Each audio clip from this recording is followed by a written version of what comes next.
أشرقت نفسي بنور من فؤادي حينما رددت يا رب العباد وانتشت روحي وصار الدمع يجري يا إلهي خذ بقلبي للرشاد.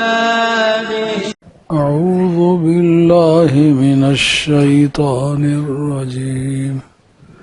بسم الله الرحمن الرحيم. وَلَقَدْ أَرْسَلْنَا مُوسَى بِآيَاتِنَا أَنْ أَخْرِجْ قَوْمَكَ مِنَ الظُّلُمَاتِ إِلَى النُّورِ وَذَكِّرْهُمْ بِأَيَّامِ اللَّهِ إِنَّ فِي ذَلِكَ لَآيَاتٍ لِكُلِّ صَبَّارٍ شَكُورٍ. وقال بعد واذكروا آلاء الله لعلكم تفلحون. وقال بعد وأما بنعمة ربك فحدث. صدق اللہ مولانا العظیم. محترم حاضرین، یہ مختصر سی محفل ہے مگر اس میں بھی باتیں وہی کی جا سکیں گی جو کتاب اللہ اور سنت رسول اللہ سے ثابت ہے. ہم اگر گھر میں بیوی میاں کی حیثیت سے بھی بات کریں تو ہمیں اس بات کا خیال رکھنا چاہیے کہ یہ جو بات ہم کر رہے ہیں خدا اور اس کے رسول کے قانون کے مطابق صحیح ہے یا غلط ہے. اور خاص کر ہمارے جیسے لوگ جن کو لوگ پیر یا رہنما سمجھتے ہیں ان کو چاہیے کہ وہ زندگی کا کوئی بھی ایسا سبق نہ دیں جس پر قرآن کا کوئی شہادت نہ ہو، حدیث کی کوئی شہادت نہ ہو، اللہ کے پاک بندوں صحابہ کرام اور اہل بیت کی کوئی شہادت نہ ہو، کیونکہ یہ لوگ اتھارٹی ہے اسلام میں. پہلی اتھارٹی کتاب اللہ ہے، دوسری سنت رسول اللہ ہے، تیسری اجماع ہے. یعنی ہر دور کے وہ لوگ جو قرآن اور حدیث کو صحیح معنوں میں سمجھنے والے ہیں اور عقیدے کے اعتبار سے لوگوں میں مانے ہوئے ہیں، لوگ ان کو سمجھتے ہیں کہ یہ ایماندار ہیں اور صحیح ہیں، ان کی کرامتیں ان کی بزرگیاں قوم کے سامنے ہیں، جن کو مجتہدین کہنا چاہیے. یعنی کوئی نئی بات اگر پیش آ جائے تو جو پرانے پرنسپل قرآن نے مقرر کیے نا، حدیث نے مقرر کیے ہیں، ان پرنسپلز کو، ان قواعد کو استعمال کر کے نئی بات کا حکم دریافت کر لینا، اس کا نام ہے اجتہاد. تو یہ چوتھے درجے کا سورس آف لا ہے جس کا نام ہے اجتہاد. اجتہاد کی قانونی حیثیت کیا ہے؟ اگر قرآن مجید کی نص یعنی آیت بغیر کسی تعویل کے سیدھی بات وہ بتا رہی ہو، اس کا انکار کرنے سے بندہ کافر ہو جاتا ہے. اسی طرح وہ حدیث جو حدیث متواتر ہو، جیسا سرکار نے فرمایا من یتعمد علیہ بالکذب فلیقعد من النار، جو آدمی میرے متعلق جھوٹی بات کرے اس کو جہنم میں اپنا ٹھکانہ بنانا چاہیے. یہ حدیث متواتر ہے. حدیث متواتر کا منکر بھی کافر ہوتا ہے.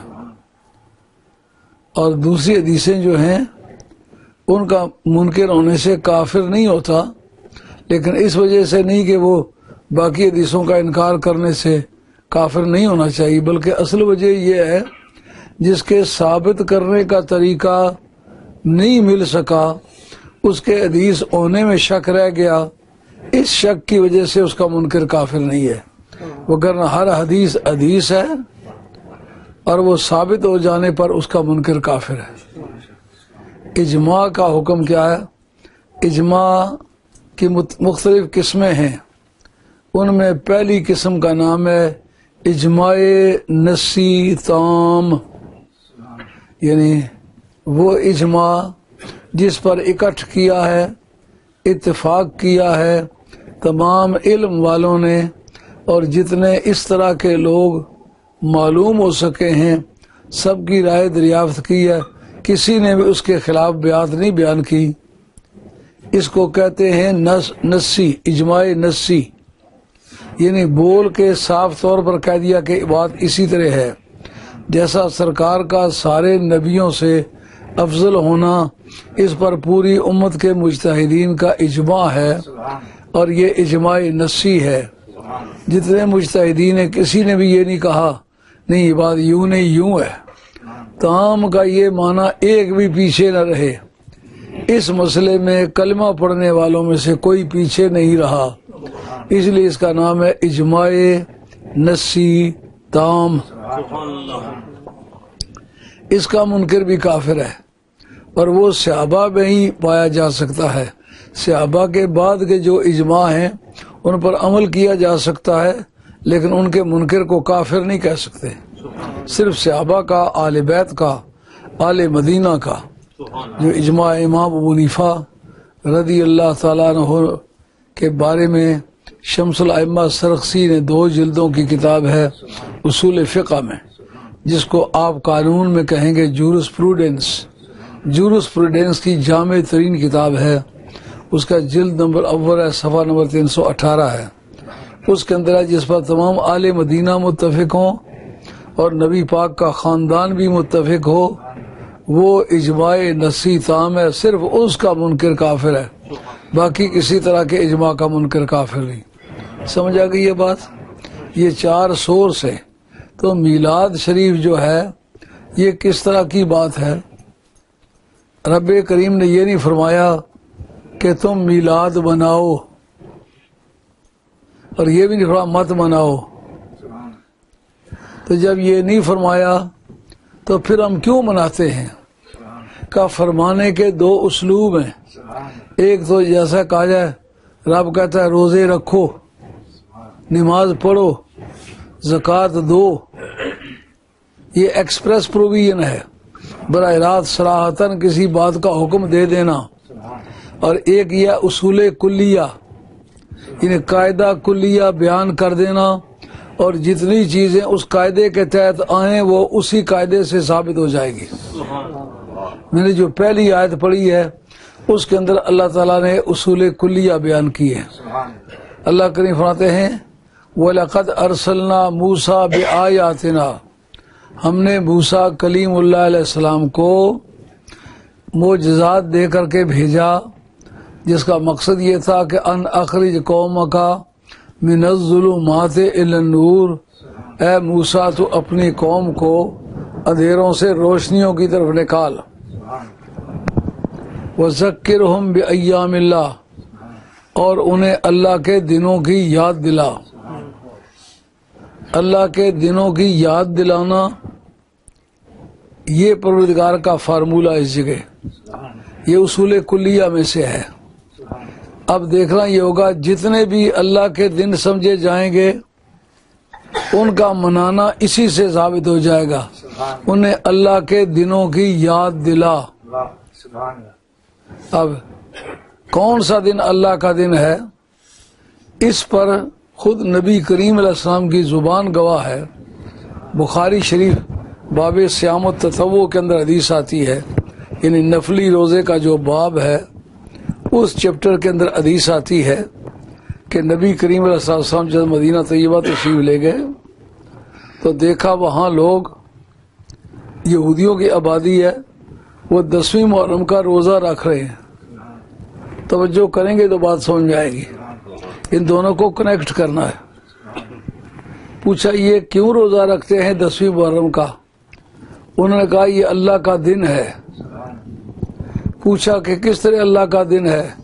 انہوں نے کہا جس تاریخ فرعون خدا کہلاتا تھا اپنے آپ کو اور موسیٰ علیہ السلام کو قتل کرنے کے درپے تھا، اللہ نے اپنی قدرت کاملہ کے ذریعے سے اس کے شاہی محلوں میں رکھ کے پالا موسیٰ علیہ السلام کو، اور ایک رات وہ بنی اسرائیلوں کو لے کے مہاجر ہوئے، ادھر سمندر کے کنارے پر پہنچے، ریڈ سی کے کنارے پر، ادھر پیچھے سے دشمن آ گیا تو وہ قوم کو کئی 100 برس تک فرعون کو پوج چکے تھے، ان کے نزدیک نہ آزادی کی کوئی قیمت تھی نہ مسئلہ توحید کی کوئی قیمت تھی، وہ غلامی کے خوگر ہو چکے ہوئے تھے، شرک ان کی زندگی کی روزانہ کی خوراک بن چکی تھی، اس لیے ان کے نزدیک ہجرت کرنے کی کوئی ضرورت نہیں تھی۔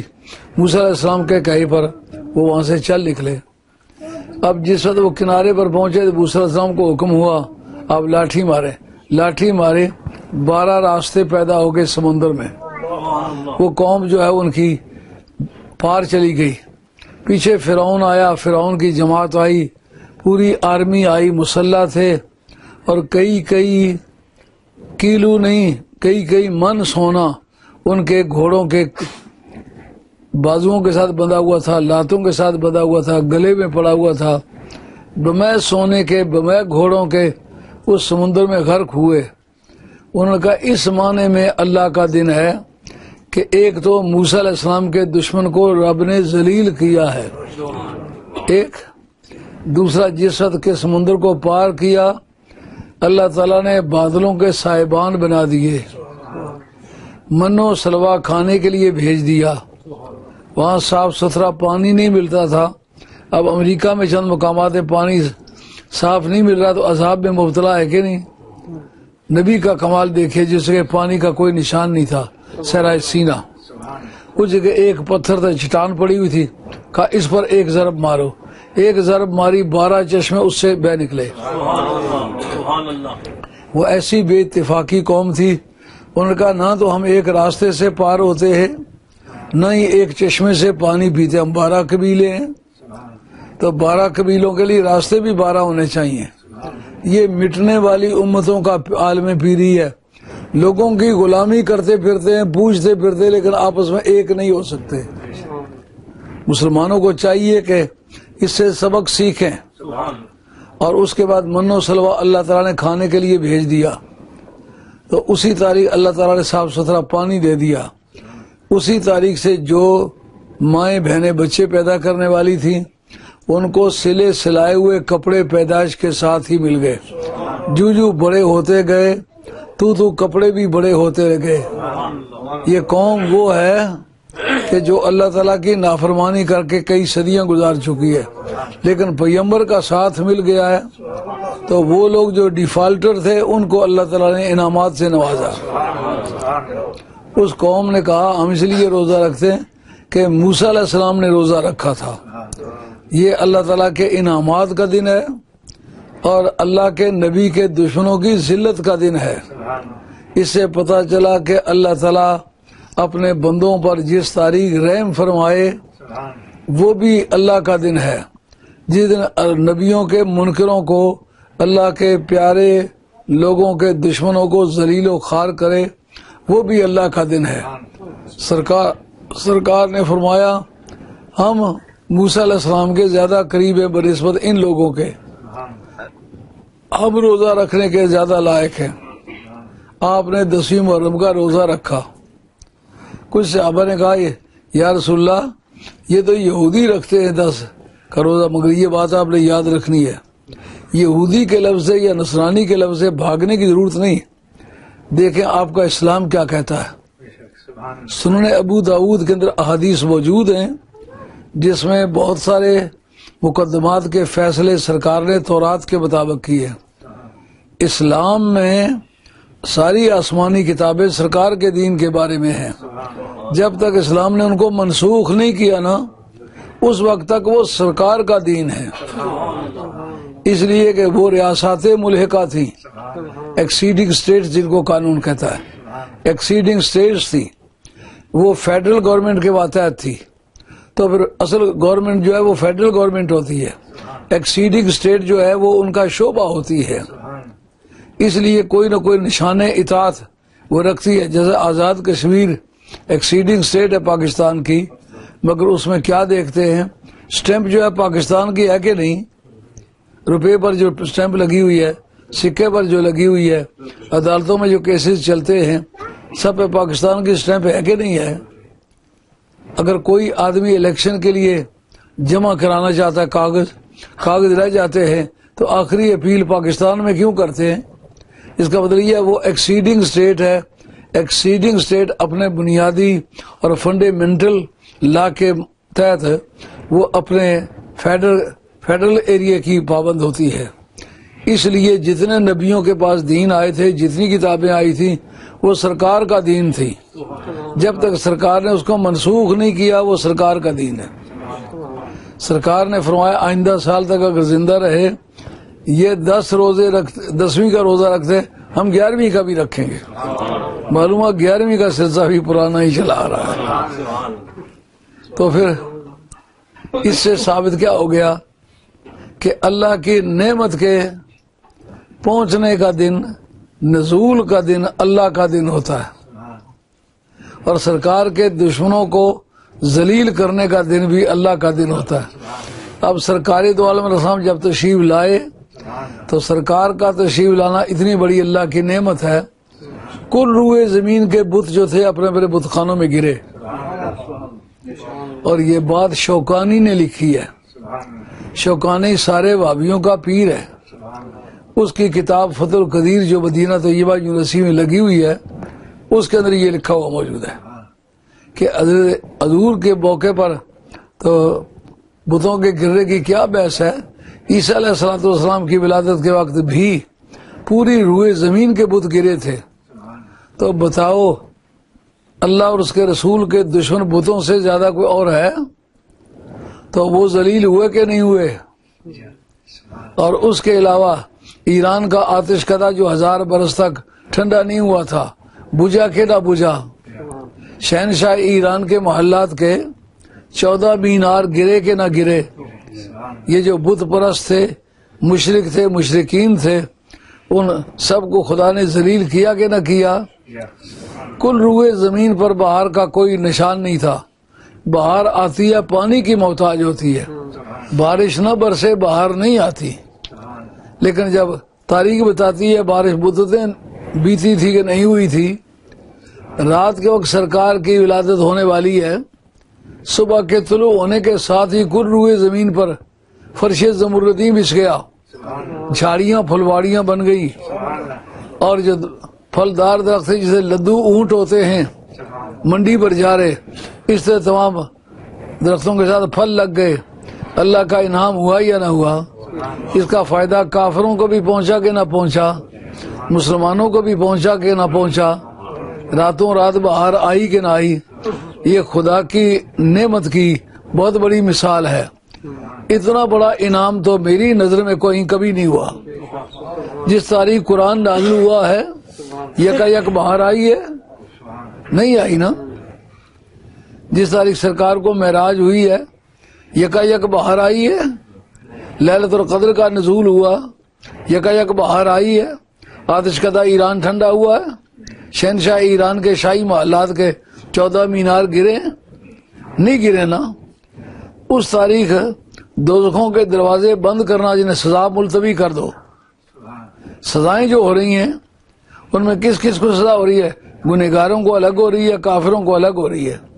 کافر کے لیے تخفیف کا سبب سوائے سرکار کے میلاد کے اور کون سی چیز بنی ہے؟ یہ اللہ کا دن ہوا کہ نہ ہوا؟ بحیرہ ساوا شام کے علاقے میں ایک خلیج تھی جس کی پوجا لوگ کرتے تھے۔ آگے پیچھے سے پانی کے سورس نہیں تھے لیکن پانی اس میں ہمیشہ کھڑا رہتا تھا۔ سرکار کی ولادت ہوئی، راتوں رات وہ خلیج خشک ہو گئی۔ صبح کے وقت پجاری گئے، دیکھا پانی نہیں ہے۔ وہ جل کے پجاری تھے، پانی کے پوجا کرنے والے تھے۔ گئے تو واپس آ گئے، ان کا ہماری پوجا کا تو نظام ہی ٹھپ کر گیا ہے۔ تو بتاؤ باطل کے دروازوں کا بند ہونا، رحمت کے دروازوں کا کھل جانا، مومنوں پر الگ احسان ہونا، کافروں پر الگ احسان ہونا، اور جو اسٹرالیٹرز ہیں ان ستاروں کے پجاری، اسٹرالیٹرز ستاروں کی پوجا کرنے والے، اب جس وقت سرکار کی ولادت باسعادت ہوئی، ستارے تو سرکار کی بارگاہ میں طواف کرنے کے لیے آ گئے، ان کا نظام باطل جو ہے سٹاپ ہوا کہ نہ ہوا؟ تو اتنا بڑا انقلابی دن جس میں کل روئے زمین پر اور زمین و آسمانوں میں بدی کے سارے سورسز بند ہو گئے، نیکی کے سارے دروازے کھل گئے، کافر کے ساتھ کبھی کوئی رعایت نہ ہو پر سرکار کے میلاد والی تاریخ رعایت ہوئی ہے۔ اب اصول کلیہ کے تحت اس کا نام کیا ہو گیا کہ اللہ کا دن ہے۔ جتنے بھی اللہ کے دن ہے، اتنا بڑا انعام کسی اللہ کے دن میں نہیں ہوا۔ سب سے بڑا اللہ کا دن خدا کی کائنات میں حضور کے میلاد پاک کا دن ہے۔ تو وذکرہم بایام اللہ، موسیٰ علیہ السلام کی ڈیوٹی لگائی کہ تم لوگوں کو اللہ کے دنوں کی یاد دلاؤ۔ قرآن مجید نے 5 مسئلے لفظوں میں بیان کیے ہیں۔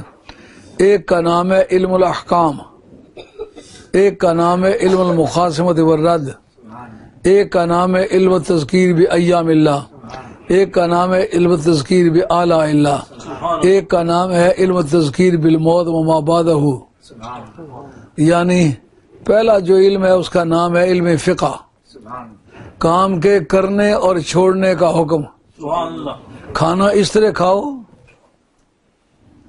پیشاب اس طرح کرو، وضو اس طرح کرو، نماز اس طرح پڑھو، روزہ مت توڑو، یعنی کرنے اور چھوڑنے کے علم کا نام ہے علم الاحکام، اور یہ پورے قرآن مجید کا ایک بڑا حصہ ہے۔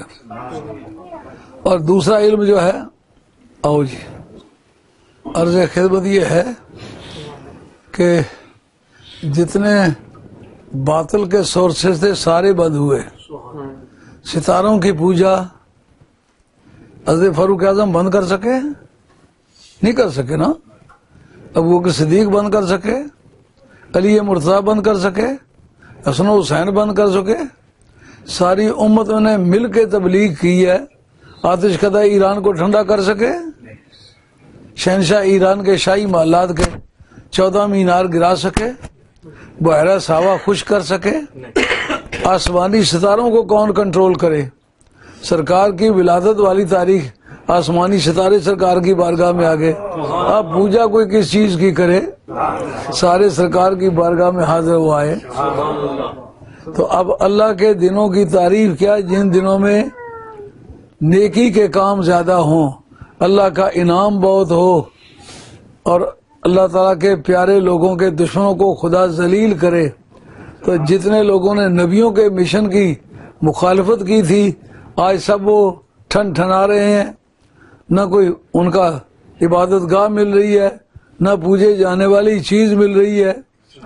اور کعبہ شریف کے بت جو ہیں، خود ابو جہل اس کا گواہ ہے نا مزے کی بات۔ اس کو قانون کہتا ہے ایکسکلپٹری ایویڈنس، یعنی مخالف طرح کی شہادت آپ کے حمایت میں گزر گئی ہے۔ پکا بے ایمان تھا لیکن لالچی بھی کمال درجے کا تھا۔ صبح سویرے آیا کرتا تھا کعبہ شریف میں کہ بہت سارے لوگ ہیں جو سویرے سویرے آ کے نذرانے چڑھا جاتے ہیں، تو میں وقت پر پہنچ کر کے وہ کلیکٹ کر لوں۔ تو جس نذرانے کلیکٹ کرنے کے لیے گیا، دیکھا کہ وہ سارے بت منہ کے بل گرے ہوئے۔ حیران بڑا ہوا۔ یہ ایک الگ بات ہے کہ وہ ایمان نہ لا سکا، لیکن بالکل وہ کہتا ہے میں اچھی طرح پہچانتا ہوں، مجھے معلوم ہے وہ سارے آثار جو اہل کتاب سے سنے تھے وہ اس کی پیدائش والے دن پائے جاتے تھے، ہم ضد کی وجہ سے مسلمان نہیں ہوئے، وگرنہ سچائی یہ ہے کہ اللہ کا سچا رسول ہے۔ اکیلے میں بھی دوستوں نے پوچھا، ان کا اپنی جگہ کی بات ہے، بندہ سچا ہے، تو ایمان کیوں نہیں لاتے؟ اگر ایمان لائے تو ہماری جو لیڈرشپ ہے وہ جاتی ہے۔ اب دیکھا، سوچنے لگا کہ یار یہ سارے بت گرے ہیں، رخ سب کا ایک طرف ہے، اگر کوئی زلزلہ آتا، کوئی جھٹکے لگتے، کسی کا منہ ادھر ہوتا، کسی کا ادھر ہوتا، لیکن سب کے منہ ایک طرف ہے۔ کعبہ شریف کے بت ہیں، کوئی ادھر سے گرائے، کوئی ادھر سے گرائے، کوئی ادھر سے گرائے، کوئی ادھر سے گرائے، چاروں طرف سے گرے، لیکن سب کی ڈائریکشن ایک ہے۔ مکہ شریف میں جو اس کا شمال مشرقی کونا ہے نا کعبہ شریف کا، اس سے کوئی 200 فٹ کی بلندی پر ایک ریئر روڈ ہے، یہ حضرت نبی کریم علیہ السلام کا خاندانی گھر تھا، اس میں سرکار کی ولادت با سعادت ہوئی۔ وہ کمرہ جو سڑک کی طرف جھانکتا ہے، اس کمرے میں آج کل ان وہابیوں نے اس جگہ مدرسہ بنا، پرائمری اسکول بنایا ہوا ہے، بچے جوتوں سمیت وہاں جاتے ہیں۔ بڑے بڑے اولیاء اللہ اور آل اللہ اپنی پلکوں سے جھاڑو دیتے رہے کہ یہ سرکار کی ولادت گاہ ہے۔ ادھر منہ ہے سب بتوں کا۔ اب بتاؤ کہ مکہ شریف والی تاریخ سے پہلے کوئی آدمی کعبہ شریف کے سارے بتوں کو گرا سکا ہے؟ علی گرا سکے ہیں، عمر فاروق گرا سکے ہیں، خالد ابن ولید گرا، بڑے بڑے چوٹی کے جنگی جرنیل، کوئی نہیں گرا سکا۔ اس کا مطلب جو پوری امت نے مل کے کام نہ کیا، وہ سرکار کے میلاد قربان ہے تجھ پر۔ نعرہ تکبیر، نعرہ رسالت، نعرہ حیدری، حضور قبلہ مفکر اسلام۔ جو میں نے کہا ہے کہ کسی کو چیز کو ثابت کرنے کے لیے آیت کے ذریعے سے بھی اس کو ثابت کر سکتے ہیں، حدیث کے ذریعے سے ثابت کر سکتے ہیں، اجماع کے ذریعے سے بھی ثابت کر سکتے ہیں، اور اصول کلیہ کے ماتحت بھی ثابت کر سکتے ہیں۔ اصول کلیہ کے بارے میں سرکار نے فرمایا ما رآہ المسلمون حسنا فهو عند اللہ حسن وما رآہ المسلمون سیئۃ فهو عند اللہ سیئۃ۔ جس چیز کو مسلمان اچھا سمجھتے ہیں وہ اچھی ہوتی ہے، جس کو مسلمان برا سمجھتے ہیں وہ بری ہوتی ہے۔ اب بتاؤ پوری روئے زمین پر کوئی کلمہ پڑھنے والے کو میلاد برا لگا ہے؟ اگر برا لگا ہے تو ہندو کی روٹیاں کھانے والوں کو برا لگا ہے۔ نبی کے میلاد پر تو انہوں نے طرح طرح کی باتیں کی ہیں، لیکن نہرو کے میلاد پر تو انہیں کوئی اعتراض نہیں ہوا۔ نہرو مرا، اس کے جنازے کے ساتھ گئے، اور ہندوؤں نے اپنے قاعدے قانون کے مطابق جو کچھ کیا، انہوں نے پھر اس کے مرگٹ پر، جس کو چیانیاں کہتے ہو پنجابی میں، مرگٹ اس کو کہتے ہیں اردو میں، اور اس کو عربی میں دخمہ کہتے ہیں، انگریزی میں کریمیٹوریم، جس جگہ بندہ جلاتے ہیں، اس پر نہرو کے کریمیٹوریم پر، اس کی مڑی پر، اس کے مرگٹ پر انہوں نے پھول چڑھائے۔ آپ نے وہ ریڈیو سنا ہوگا، وہ ٹی وی دیکھا ہوگا، جس میں دیوبندی قاری جو ہے وہ اس کے لاش کے ساتھ قرآن پڑھ رہا ہے، اور ساتھ ہندو ڈھولکی بجا رہے ہیں، اور ساتھ بھجن گا رہے ہیں۔ اندرا کی موت کے وقت بھی ایسے ہی کیا ہے، اور جشن 100 سالہ دیوبند کا منایا۔ نبی کے جشن میلاد النبی منانے پر اعتراض ہے کہ جشن نہ کہو، مناؤ مت۔ لیکن اندرا گاندھی آئی، دیوبند کی مرکزی جامع مسجد کے اوپر آ کے بیٹھی۔ اب جس عورت کو حلال اور حرام کی تمیز نہیں، پتہ نہیں اس وقت بھی پاک حالت میں ہے یا ناپاک حالت میں ہے، پاک ہونے کا طریقہ ہی نہیں آتا، وہ ممبر پر بیٹھی ہوئی ہے، اور یہ سارے گنجے سر جو ہیں وہ نیچے بیٹھے ہوئے ہیں، اور منایا کیا جا رہا ہے دیوبند کا جشن 100 سالہ۔ اس کا ثبوت قرآن سے لاؤ، حدیث سے لاؤ۔ ہم نے تو جو کام کیا اس کا ثبوت مہیا کیا ہے کہ نبی کریم علیہ السلام نے فرمایا میں سوموار کا روزہ رکھتا ہوں، اس لیے کہ ولدت تو یوم الاثنین، سوموار کو میں پیدا ہوا ہوں، وبعثت یوم الاثنین، اور سوموار والے دن ہی اللہ نے مجھے مبعوث کیا ہے، اور سب سے پہلی وحی بھی سوموار ہی کو میرے پاس آئی ہے، اور معراج کی رات بھی صبح سوموار ہی تھا جب معراج کری گیا۔ پھر جو ہجرت کر کے مدینہ شریف آیا ہوں وہ سوموار ہی کا دن تھا۔ ان سب کو اکٹھا کر کے گنوانے کا کیا مقصد؟ یہ ایام اللہ ہیں، اللہ کے دن ہیں، تو میں اس کا روزہ رکھتا ہوں، جیسا موسیٰ علیہ السلام روزہ رکھتے تھے 10ویں محرم کا، میں اپنی ولادت والے دن کا روزہ رکھتا ہوں۔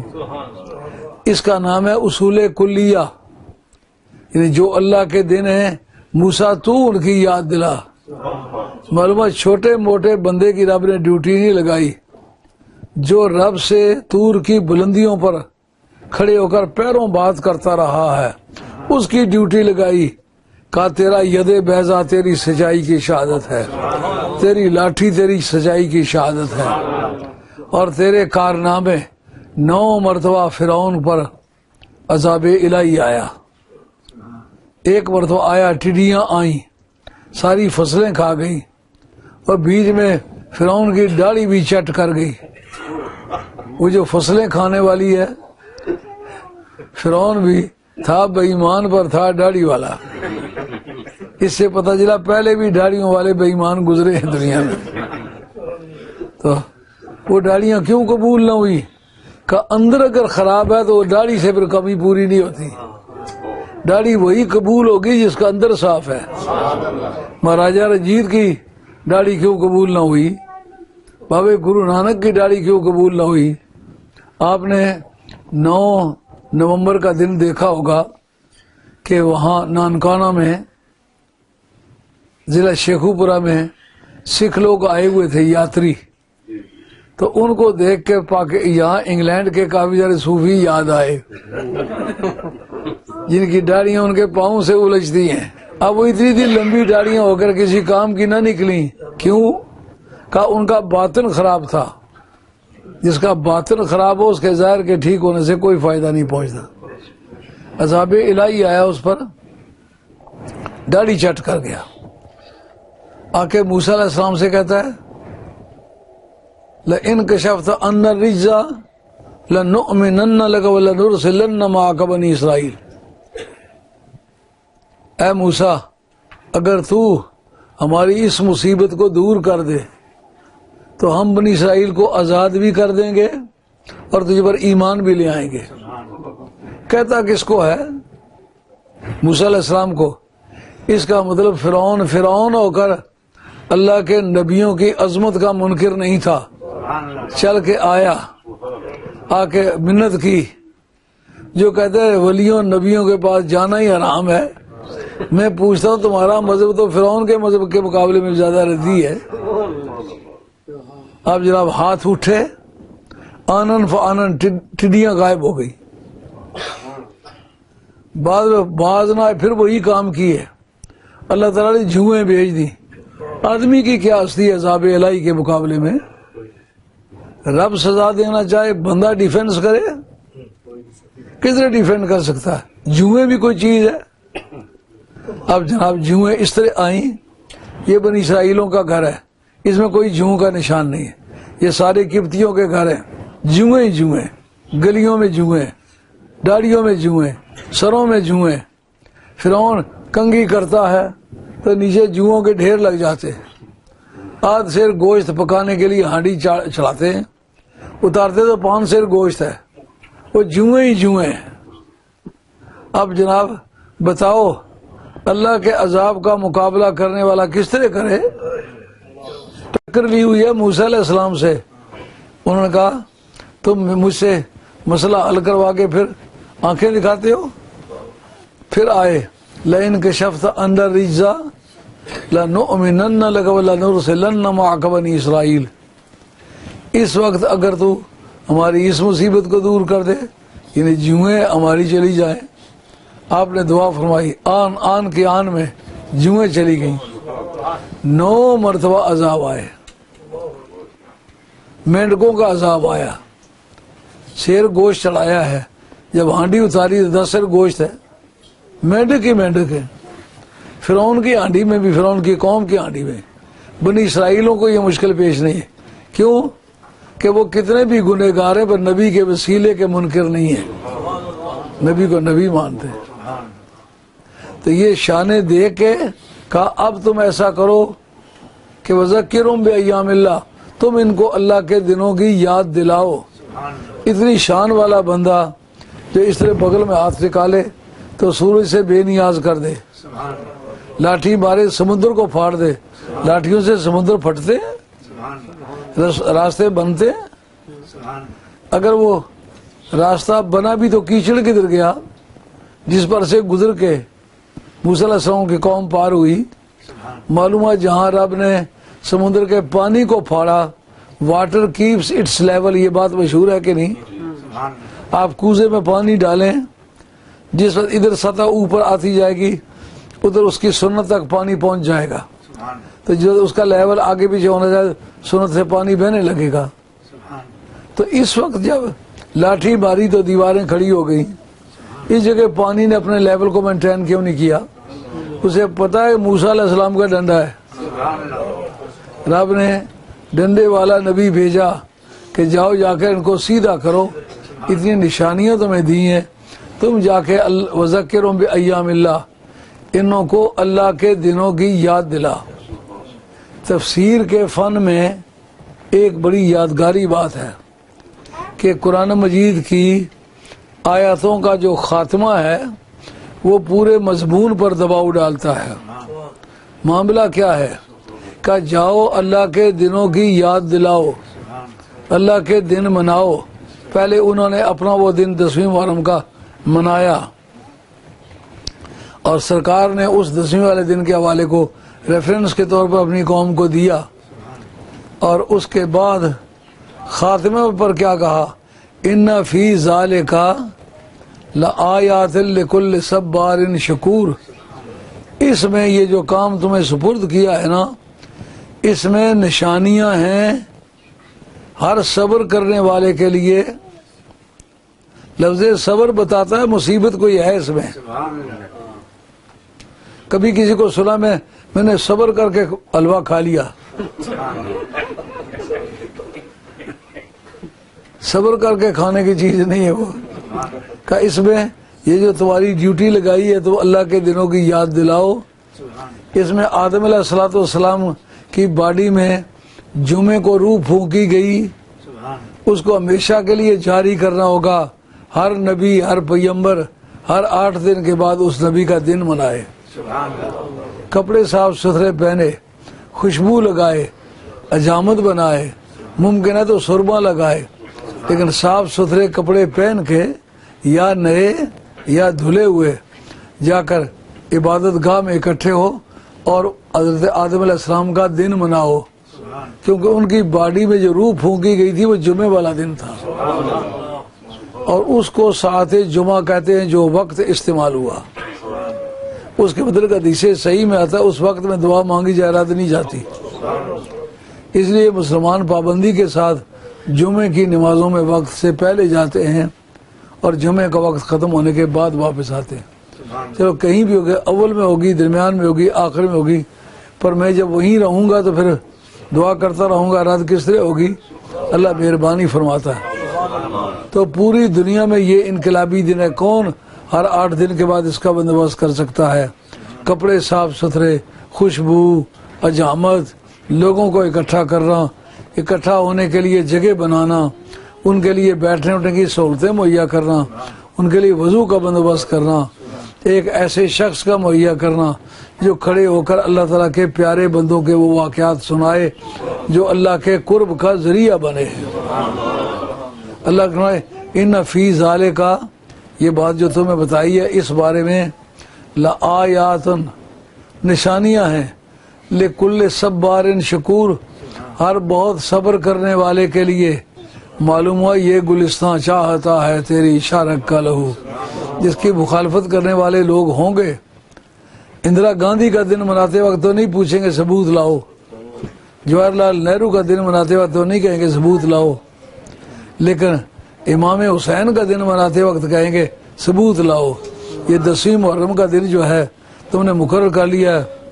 علامہ بدر الدین عینی نے عمدۃ القاری شرح بخاری کے اندر بتایا ہے، جس وقت آدم علیہ السلام کی توبہ منظور نہیں ہو رہی تھی، پنجتن پاک کے وسیلے سے انہوں نے دعا مانگی تھی۔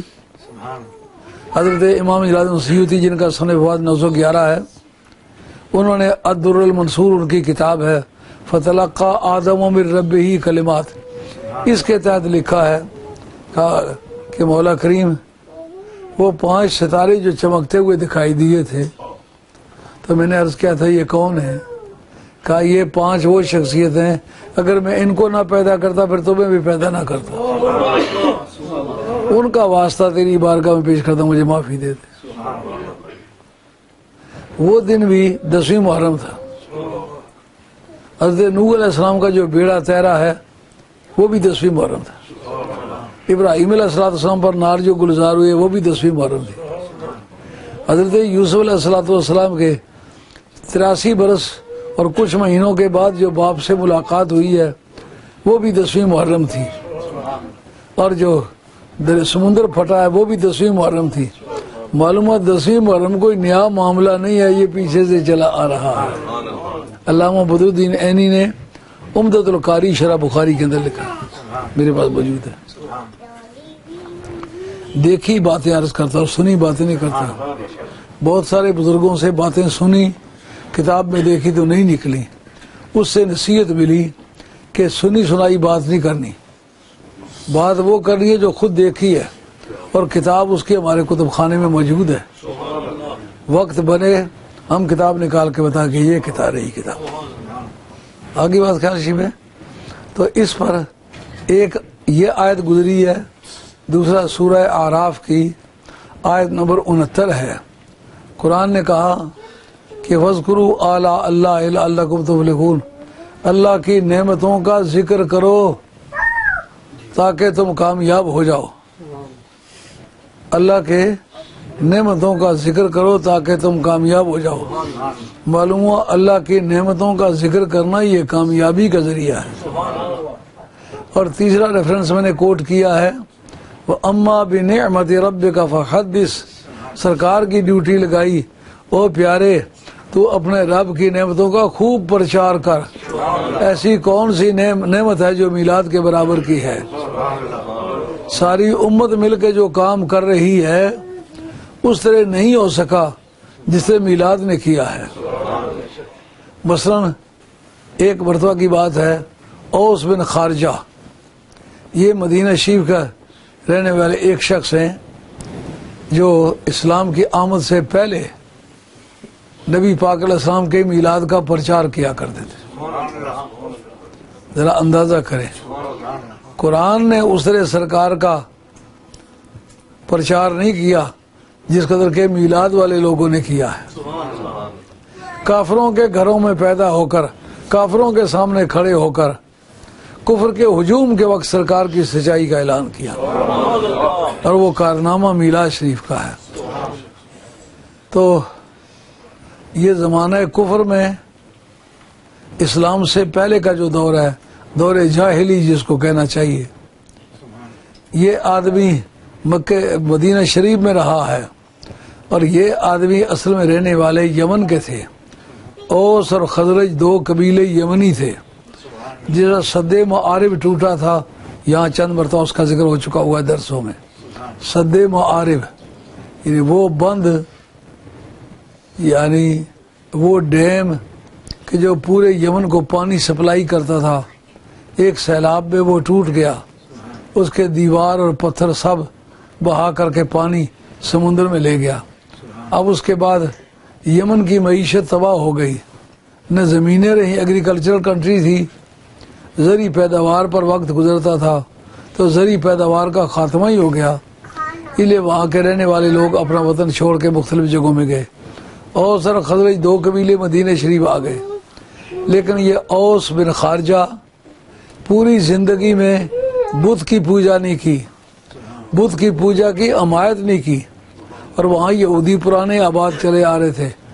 ان سے یہ کہتے، یار یاد رکھو میرے سامنے تورات جب بھی لاؤ گے تو میں تورات سے تمہیں سرکار کی پہچان کے حوالہ جات نکال کے دوں گا.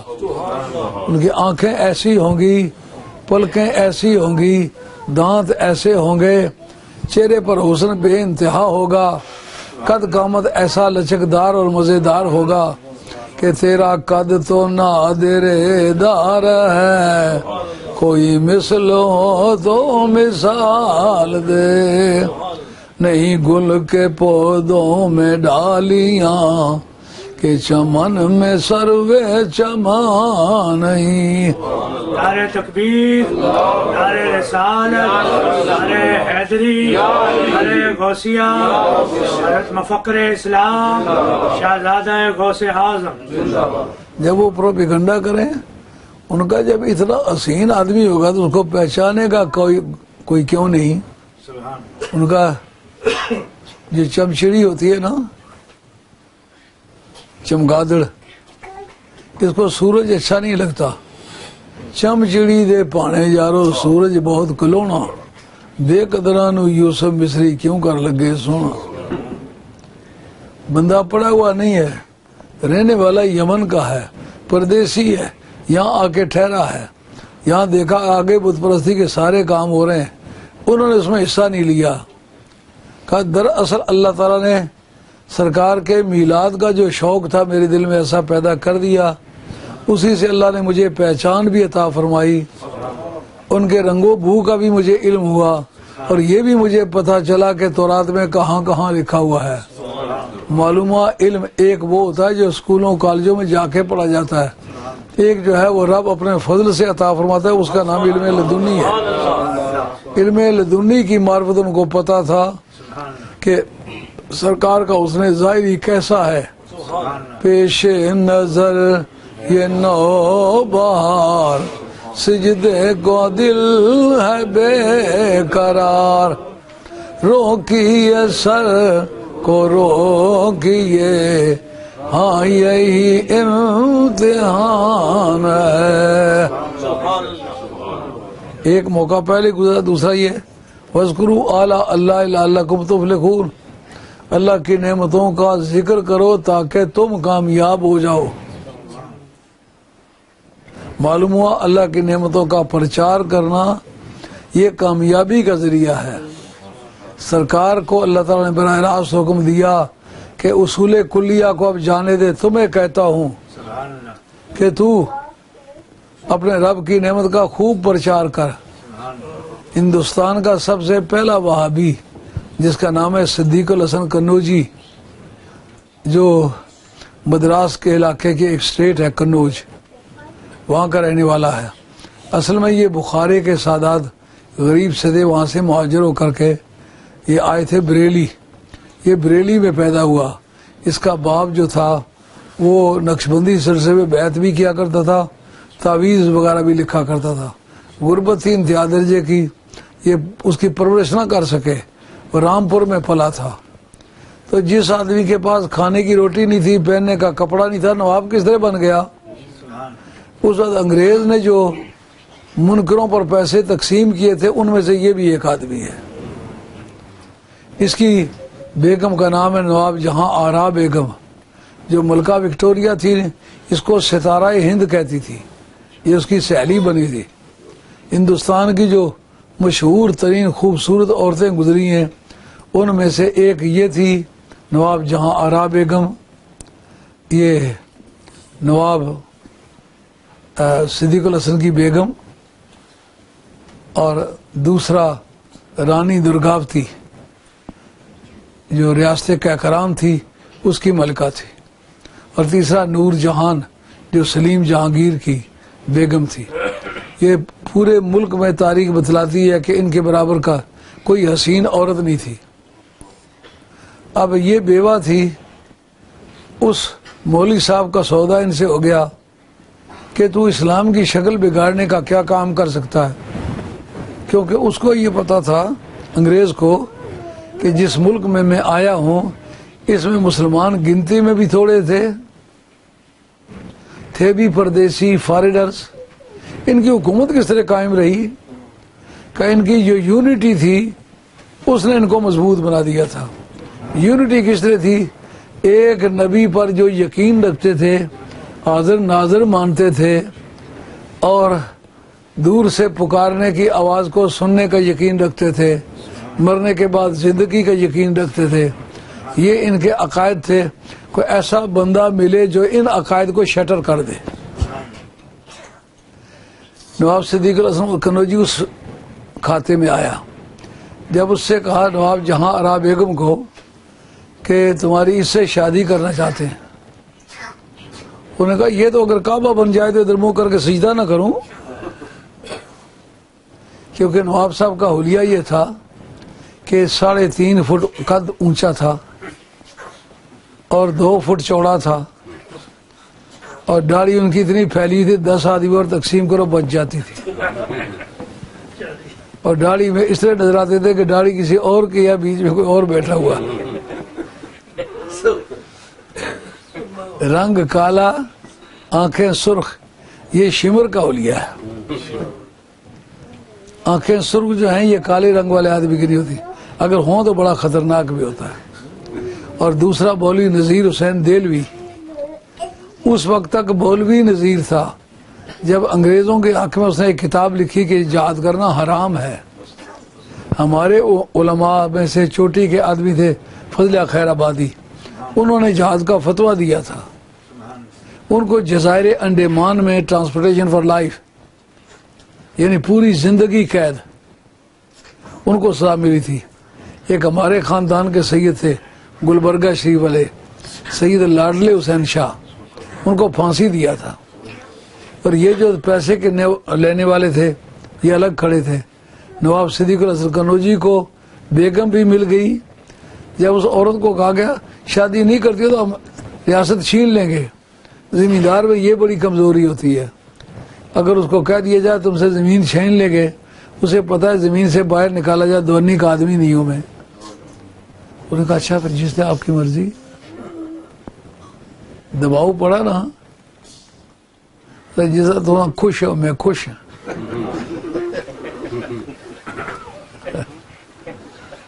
نہیں دیکھتے ہو لڑکیوں کو جو منگنی ہونے والی ہوتی ہے جہاں طبیعت نہیں ہوتی، گھر والے کہتے ہیں شربت بنا کے دو، بیچ میں تنکے بھوسے اور چیزیں کے ڈال کے پھر چادر تان کے لیٹ جاتی ہیں، لیکن جب مرضی کا رشتہ آ جائے تو کہتے ہیں یہ تو سب خوش ہو میں خوش ہوں۔ تو یہ جو دباؤ پڑا تو اس نے کہا جس سے آپ کی مرضی، اس کو جاگیر مل گئی۔ مولوی نذیر حسین دہلوی راتوں رات شاہ جی بن گیا، سید نذیر حسین دہلوی، اور یہ جتنے وہابی تھے سب اس سے بیعت انہوں نے کی۔ مثلا قاضی ثناء اللہ وہابی امرتسری یہ اس کا مرید، مولوی ابراہیم سیالکوٹی یہ اس کا مرید، اور داؤد غزنوی یہ اس کا مرید، اسماعیل غزنوی یہ اس کا مرید۔ الغرض کے پورے ملک کے اہل حدیث سب اس کے مرید ہوئے، اس کا نام رکھا شیخ الکل۔ جاگیر بھی اسے دی، ماہانہ پیسے بھی دیے، ٹائٹل بھی شمس العلماء کا خطاب بھی دیا۔ انہوں نے کہا یار بندے ایسے چاہیے جو اسلام کی شکل بگاڑیں۔ اس کے باوجود نواب صدیق الحسن قنوجی نے ایک کتاب لکھی، جب بہت بدنام ہو گیا نا، اس کا نام ہے شمامہ امبریہ میں مولد خیر البریہ، اردو میں بے شک لے کے آپ پڑھیں، وہ ابھی ہے۔ وہ کہتے ہیں اما بنعمت ربک فحدث کی جو آیت ہے لگتی ہے اس پر، اللہ کی نعمت کا پرچار کرو۔ سرکار کی نعمت وہ نعمت ہے جو نعمت اصلیہ ہے، اس کے طفیل سب نعمتیں ملی ہیں، زمین ملی ہے، آسمان ملا ہے، دو جہان ملے ہیں، قرآن ملا ہے، رحمان ملا ہے، اسی کے وسیلے سے ملا ہے۔ اگر یہ نہ ہوتا کچھ نہ ملتا۔ اس نے کہا یہ ہر روز میلاد مناؤ، ہر روز نہیں منا سکتے ہو، ہفتے میں سوموار کو تو ضرور مناؤ۔ آگے بات خیر سی میں سرکار نے تو خود بتا دیا میں خود روزہ رکھتا ہوں۔ سرکار نے اس کو اپنا دن قرار دیا کہ نہ دیا، تو میلاد شریف کی یادیں مختلف آیتوں کے ذریعے سے ثابت ہیں، اور وہابیہ نے بھی لکھا ہے کہ منانا چاہیے یہ دن، اور اس پر بڑی لمبی لمبی کتابیں۔ جب بدنام ہوئے نا تو پھر انہوں نے بھی ہاتھ ڈھیلا کر دیا، پہلے انگریز کے کہے پر انہوں نے واہی تباہی باتیں لکھی۔ اللہ میرا اور آپ کا خاتمہ سچے دین پر کرے۔ اب چودھری ماجد سے ایک مختصر نعت سن لیتے ہیں۔ لندن کے میلاد شریف کے بارے میں پہلے آپ کو اطلاع ہے، پھر دوبارہ اطلاع کرتے ہیں۔ 8 جنوری بروز اتوار زور سے پہلے آپ لوگوں نے پہنچنا ہے، دوپہر کا کھانا وہیں کھانا ہے، اور اس کے بعد جلوس ہوگا، جلوس کے بعد پھر تقاریر ہوں گی، اس میں آپ کی شمولیت انتہائی ضروری ہے۔ جو ہمارے ساتھ تعلق محسوس کرتا ہے وہ ہم سے پہلے سرکار سے تعلق محسوس کرے۔ اس میلاد شریف کی مہم نے ہمیں پورے ملک میں سرخرو کیا ہے۔ یہ تو جگہ جگہ سب سے پہلا مناظرہ اس شہر میں ہوا ہے، اور کتنے جھوٹے تھے۔ ہم میدان میں کھڑے اشتہار پھینک کے گئے کہ ہم دشمن کے مقابلے میں گئے، وہ ہمارے مقابلے میں نہیں آئے۔ ہم وہاں موجود ہیں. اتنے بڑے جھوٹے انہوں نے جس نے یہ جھوٹ کہا اسے بے شمار جھوٹ اور بھی کہے ہیں. میں اور بابا عنایت اللہ دونوں میدان میں کھڑے. جب گئے تو 4 نہیں تو 6 آدمی ان کے ساتھ گئے, باقی سارے بیٹھے رہے. اس کا مطلب باقی سارے لوگ ہمارے دھڑے کے تھے. اگر ہم نہ گئے ہوتے تو وہ بیٹھتے کیوں؟ تو پھر اس طرح کا جھوٹ کہنا ان کا مذہب ہے. طرح طرح کی باتیں تراشتے تھے. سرکار حاضر ناظر نہیں ہے, غیب نہیں جانتے. لیکن جس وقت ہم نے میراث شریف کے جلوس کا بندوبست کیا اس کے بعد یہ سارے مسئلے خود بخود حل ہو گئے. اس لیے اس تاریخ آپ کی تشریف آوری ہمیں یقین سے سمجھنا چاہیے کہ آپ ضرور تشریف لائیں گے.